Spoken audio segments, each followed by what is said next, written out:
One other type of system that I recommend quite a bit is ducted air source heat pumps as an alternative to oversized multi-zone systems, for example. I know ducts take some time and effort and cost, but I think that they can be a great solution for many applications. This is one example application. This is a single family home. This is actually in Southwest Connecticut, climate zone 5, design temperature 16 degrees Fahrenheit. And the owners this is an old home, 100 plus years old, but they really did a dramatic renovation to it. So pretty much a gut renovation and brought the home up to pretty close to new code compliant single family home. So I think they did a great job. I did the load calcs and the heat pump design for this home. This is the second floor. You can see there's 3 bedrooms, and these are the loads. The total design heating load for the second floor, 11,300. Total cooling load, 8,700. And you can see the design loads of these bedrooms, 2,000, 2,650, 2,500. They're too low for a ductless head to make sense, in my opinion. I would never have recommended or considered doing ductless heads in these bedrooms. The loads are too small. The solution was a ducted system in the attic. On the floor of the attic, there's a 1-ton ducted heat pump providing heating and cooling to this space, to all of these spaces on the second floor. The first floor was a little more complicated. Certainly the kitchen, dining, living areas, that's the yellow, blue, and purple areas, are pretty open, so that a single ductless heat pump, I think, could really comfortably condition that whole space.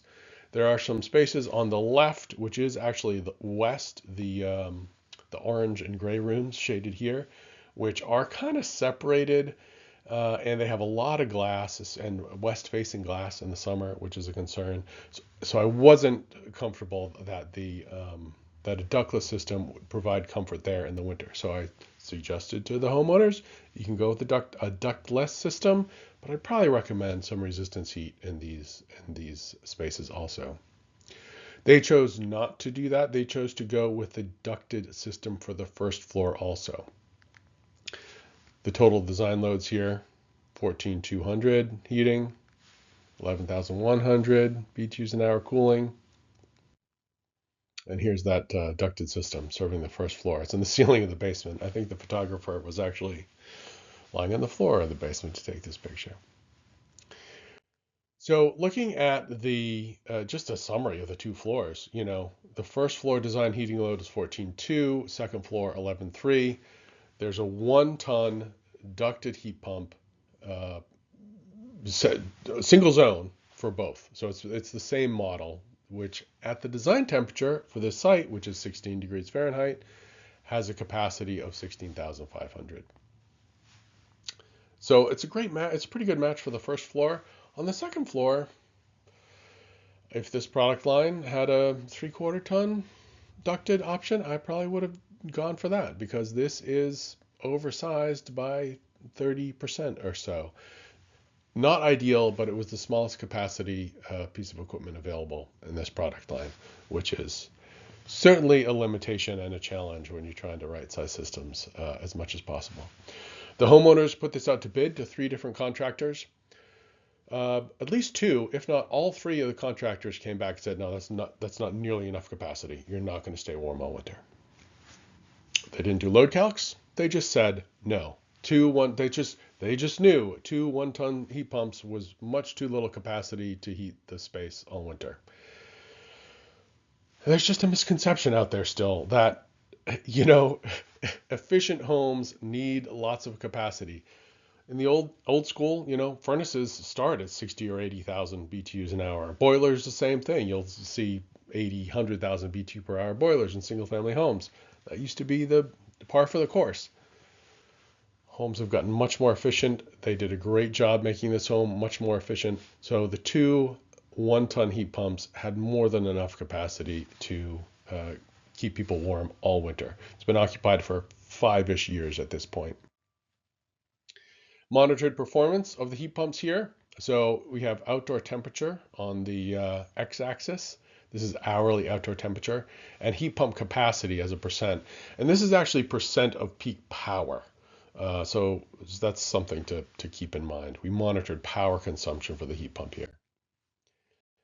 Every dot is an hour over the winter. It's actually a nighttime hour, so there's no solar gains here either. And as you would expect, as the temperatures get colder, the heat pump uses more power. This is the first floor heat pump. There are 2 hours all winter where the heat pump almost runs at 90% of peak power for a whole hour.